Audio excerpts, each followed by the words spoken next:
Good morning, UPV!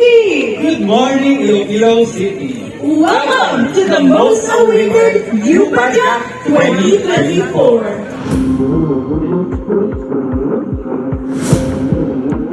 On behalf of the UP Alumni Association and the Iloilo Association Iloilo Chapter and the UP Silent Brothers and the UP Silent Sisters, I would like to extend my sincerest gratitude and appreciation first to the organizing group, the Sikadka Iloilo.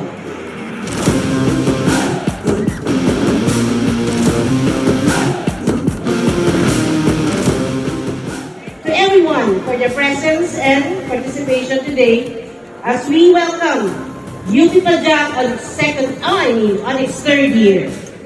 Whether you're an experienced cyclist or a casual rider, get ready to pedal your way towards fun and adventure as you join us for a thrilling bike ride.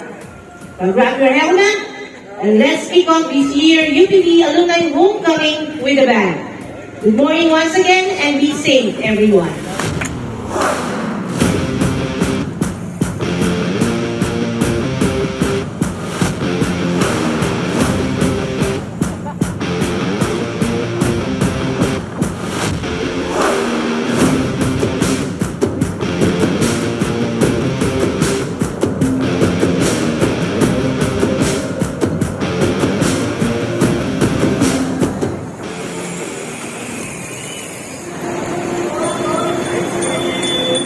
As we usually do, mag-ride kita, we follow the road safety.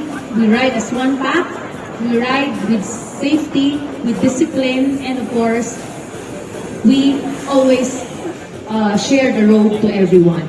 And remember always, guys, this is not a race, this is a fun ride. Good morning, everyone!